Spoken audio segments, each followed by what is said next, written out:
Welcome to GK current affairs point friends. I hope आप लोग अच्छे हैं।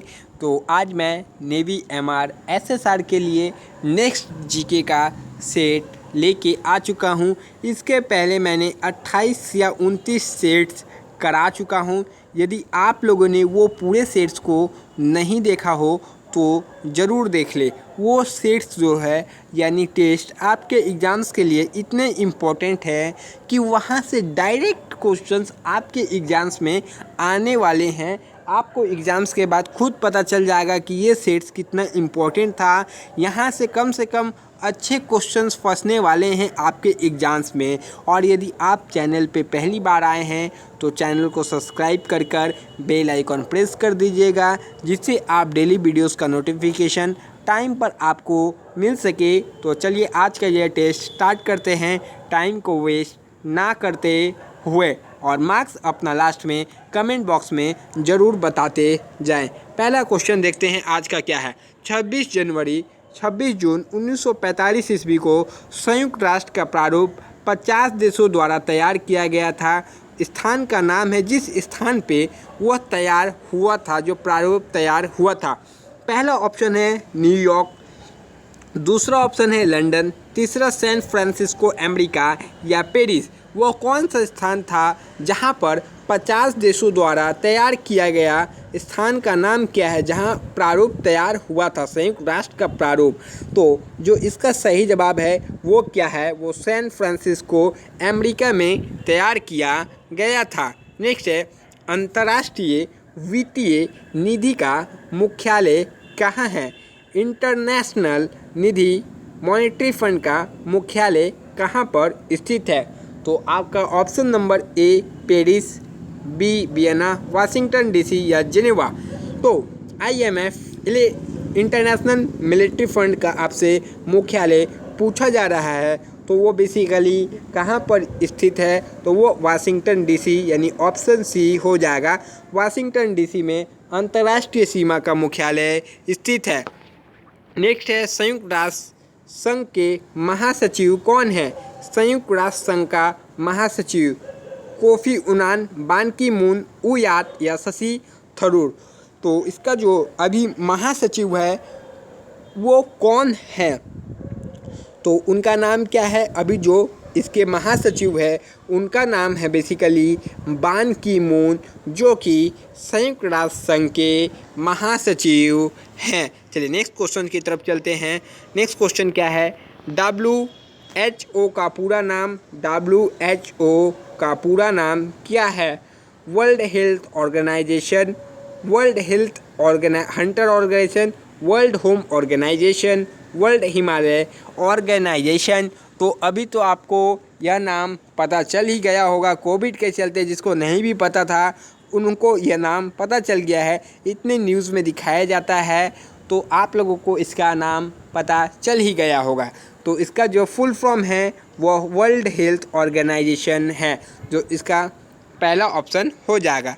IAEA का मुख्यालय है, तो IAEA का मुख्यालय इंटरनेशनल एटॉमिक एनर्जी, ऐसे ही इंटरनेशनल एटॉमिक एनर्जी का एसोसिएशन का मुख्यालय कहाँ है? रोम में, वियना में, हेग में या इनमें से कोई नहीं।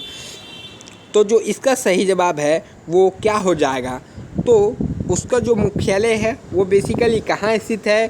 तो वो वियना में स्थित है। नेक्स्ट है निम्न में से भारत को किसकी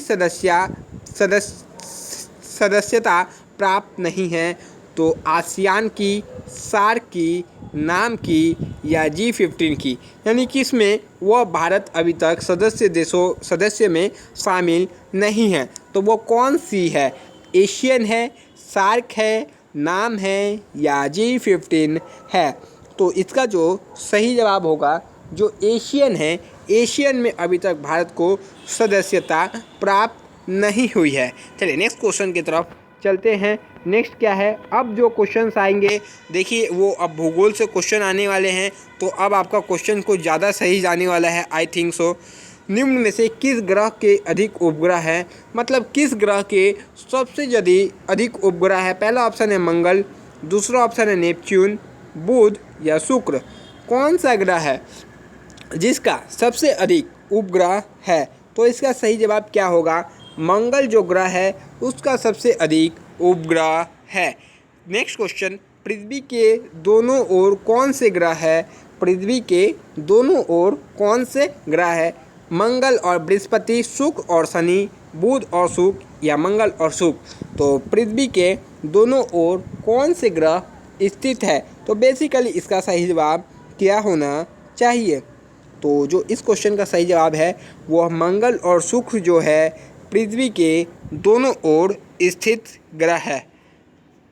मंगल ग्रह के कितने उपग्रह है? मंगल जो ग्रह है उसके कितने उपग्रह है? पहला ऑप्शन है 1, दूसरा ऑप्शन है 3, तीसरा ऑप्शन है 4 या चौथा ऑप्शन है 2। तो मंगल ग्रह के कितने उपग्रह है?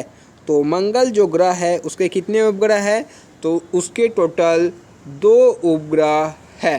तो इसका ऑप्शन डी सही जवाब हो जाएगा। पृथ्वी के प्राकृतिक उपग्रह है कितने हैं? पृथ्वी के प्राकृतिक उपग्रह option A 3, option B 2, option C 0 या ऑप्शन डी 1। तो पृथ्वी के प्राकृतिक उपग्रह कितने हैं? तो इसका सही जवाब क्या होगा? ऑप्शन ए यानी 3 उपग्रह। पृथ्वी के प्राकृतिक उपग्रह कितने हैं? तो इसका सही जवाब ऑप्शन डी होगा, ए नहीं होगा, ऑप्शन डी होगा। पृथ्वी के जो अभी प्राकृतिक उपग्रह है वो अभी टोटल कितने हैं? ऑप्शन डी यानी 1 उपग्रह टोटल है। हमारे सौरमंडल का सबसे बड़ा ग्रह कौन सा है? बृहस्पति, शनि, शुक्र, मंगल। 90% लड़के ये क्वेश्चन सही करेंगे, मुझको पता है। चलिए, तो इसमें ज़्यादा समय देने का कोई फ़ायदा नहीं है। हमारे सौरमंडल का सबसे बड़ा ग्रह बृहस्पति है, आपको भी पता है। नेक्स्ट है, हमारे ब्रह्मांड का केंद्र है। चलिए, ये क्वेश्चन में फंसिएगा शायद। आकाशगंगा, सूर्य, पृथ्वी, बृहस्पति। तो ब्रह्मांड का, यूनिवर्स का जो केंद्र है वो क्या है? तो इसका सही जवाब क्या होना चाहिए? आकाशगंगा, सूर्य, पृथ्वी या बृहस्पति। तो हमारे ब्रह्मांड का केंद्र क्या है? तो वह आकाशगंगा है, हमारे ब्रह्मांड का केंद्र। सूर्य के निकटवर्ती ग्रहों में पृथ्वी का स्थान है। मतलब सूर्य से जो निकट के ग्रह है उसमें पृथ्वी कितने स्थान पर आती है? पहला ऑप्शन है दूसरा ऑप्शन है 5वां, तीसरा या चौथा। तो इस क्वेश्चन में आपको थोड़ा समय दे दिया जा रहा है, सोचिए और इसका जवाब सही अपना डिसाइड कीजिएगा। तो चलिए, इसका जो सही जवाब है वो कितना है? चलिए, इसका सही जवाब ज़रा आपको अब बताते चलते हैं। जो है तीसरा स्थान है पृथ्वी का, सूर्य से निकटवर्ती पृथ्वी का स्थान तीसरा है। नीला ग्रह किसको कहा जाता है? पृथ्वी को, शुक्र को, बुध को या मंगल को नीला ग्रह किसे कहा जाता है? तो इसका सही जवाब क्या होना चाहिए? नीला ग्रह जो पृथ्वी को नीला ग्रह के नाम से भी जाना जाता है। तो ऑप्शन ए यानी पृथ्वी सही हो जाएगा। चलिए, दूसरा क्वेश्चन देखते हैं। निम्न में से किस ग्रह का प्राकृतिक उपग्रह नहीं है? नेचुरल सैटेलाइट नहीं है। ऑप्शन ए शुक्र, बी पृथ्वी, सी मंगल, डी बृहस्पति। तो किस ग्रह का प्राकृतिक उपग्रह नहीं है? तो इसका सही जवाब क्या होना चाहिए? शुक्र जो ग्रह है उसका कोई प्राकृतिक उपग्रह नहीं है। नेक्स्ट क्वेश्चन है, किसे लाल ग्रह के नाम से जाना जाता है? यानी लाल ग्रह के नाम से किस को जाना जाता है? पहला ऑप्शन है बुध, दूसरा ऑप्शन है मंगल, तीसरा शुक्र, चौथा बृहस्पति। तो लाल ग्रह के नाम से जाना जाता है, उसका नाम क्या है? किस ग्रह को? तो जो मंगल ग्रह है उसको लाल ग्रह के नाम से भी जाना जाता है। नेक्स्ट क्वेश्चन है, सौर परिवार में निम्न में से कौन सा युग्म गलत है? मतलब कौन सा युग्म गलत है? सबसे नज़दीक ग्रह क्या बुध है? सबसे अधिक चमकीला ग्रह क्या शुक्र है? सबसे अधिक चंद्रमाओं का ग्रह, रुकिए ऑप्शन दिखाते हैं। सबसे अधिक क्या पूछा गया? सबसे अधिक चंद्रमाओं का ग्रह शनि या सबसे सूर्य के सबसे नज़दीक ग्रह मंगल। तो इसका सही जवाब आप लोगों को बताना है। तो क्या हो जाएगा? सौर परिवार के कौन सा युग्म गलत है? तो चलिए, इसका सही जवाब आपको बताते हैं। सूर्य के सबसे नज़दीक ग्रह मंगल नहीं है। सबसे नज़दीक ग्रह देखिए यहाँ लिखा है, सबसे नज़दीक ग्रह क्या है? बुध है इसका सही जवाब। चलिए नेक्स्ट क्वेश्चन की तरफ चलते हैं। पृथ्वी सूर्य के सबसे नज़दीक निम्न में से किस समय होती है?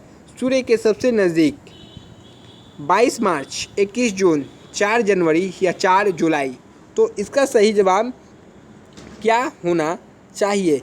किस तारीख को होती है सबसे नज़दीक सूर्य से? पृथ्वी सूर्य के सबसे नज़दीक किस तारीख को होती है? वह 4 जनवरी को होती है। इवनिंग स्टार या भोर का तारा किसे कहा जाता है? सांझ का तारा, इवनिंग स्टार या भोर का तारा किसे कहा जाता है? शुक्र को, शनि को, पृथ्वी को या बृहस्पति को? तो इसका सही जवाब क्या होना चाहिए? इवनिंग स्टार किसको कहा जाता है? तो इसका सही जवाब होगा ऑप्शन ए यानी शुक्र को इवनिंग स्टार के नाम से भी जाना जाता है। सूर्य ग्रहण कब होता है? क्वेश्चन अभी जस्ट आया, बहुत अच्छा क्वेश्चन है। हाल ही में 21 जून को सूर्य ग्रहण लगा भी था। आप लोगों को आंसर मैंने किस में बताया था? टेलीग्राम में इसका आंसर भी बताया था। जब सूर्य और पृथ्वी के बीच चंद्रमा आता है, जब पृथ्वी और चंद्रमा के बीच सूर्य आता है, जब सूर्य और चंद्रमा के बीच पृथ्वी आता है, जब चंद्रमा और सूर्य के बीच पृथ्वी आता है। तो इसका सही जवाब क्या होना चाहिए? तो जो इसका सही जवाब है वो क्या है?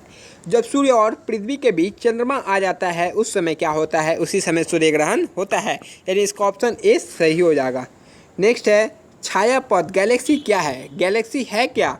राजनीतिक का एक दल है क्या? सौर परिवार का ग्रह पुंज, सिनेमा अभिनेताओं का समूह या अंतरिक्ष में एक वृहत नक्षत्र पुंज? तो गैलेक्सी है क्या? हाल ही फ़िलहाल में मैंने आप लोगों को यूनिवर्स चैप्टर करा दिया है, तो आप लोगों को इसका आंसर सही देना है। अंतरिक्ष में एक वृहत नक्षत्र पुंज को गैलेक्सी है कहा जाता है, तो इसका ऑप्शन डी सही जवाब हो जाएगा। चलिए नेक्स्ट क्वेश्चन की तरफ चलते हैं। नेक्स्ट क्या है? नेक्स्ट है पृथ्वी का जुड़वा बहन यानी ट्विन प्लैनेट कहा जाता है बुध को, मंगल को, शुक्र को या बृहस्पति को? ट्विन प्लैनेट किसे कहा जाता है? तो इसका सही जवाब क्या होना चाहिए? तो ट्विन प्लैनेट आपको इसका सही जवाब बताना है। तो इसका जो सही जवाब होगा वो शुक्र को ट्विन प्लैनेट के नाम से भी जाना जाता है। नेक्स्ट क्वेश्चन है निम्न में से ग्रह और चंद्रमाओं की संख्या का कौन सा सुमेलित नहीं है? ग्रह और चंद्रमा का। शनि के पास 23, बृहस्पति के पास 16, मंगल के पास 2, बुध के पास 1। तो इसका सही जवाब क्या होना चाहिए? तो बेसिकली जो इस क्वेश्चन का सही जवाब है वो क्या है? तो वो बुध के पास 1, यह गलत है। चलिए नेक्स्ट क्वेश्चन की तरफ चलते हैं। सूर्य से धरती तक प्रकाश के पहुंचने में लगभग कितना समय लगता है? पहला ऑप्शन है 2 मिनट, दूसरा 4, तीसरा 8 या चौथा 16 मिनट। सूर्य से धरती तक प्रकाश को पहुंचने में कितना समय लगता है? तो चलिए 5 सेकंड का समय दिया जा रहा है। तो इस क्वेश्चन का जो सही जवाब होगा वो लगभग 8 मिनट का समय लगता है। नेक्स्ट क्वेश्चन की तरफ चलते हैं। नेक्स्ट क्वेश्चन और आज का आखिरी क्वेश्चन है, क्या किस ग्रह पर सबसे लंबा दिन होता है? मंगल, बुध, बृहस्पति या शुक्र? तो इसका सही जवाब आप लोगों को ज़रूर बताना है। किस ग्रह पर सबसे लंबा दिन होता है? तो चलिए इस क्वेश्चन का सही जवाब क्या होना चाहिए? किस ग्रह पे सबसे लंबा दिन होता है? चलिए 5 सेकंड का समय, अभी से भी 5 सेकंड का समय आपको इस क्वेश्चन में दिया जा रहा है। तो चलिए इस क्वेश्चन का अब मैं आंसर बता रहा हूँ। सबसे लंबा दिन जो होता है वो शुक्र पर होता है।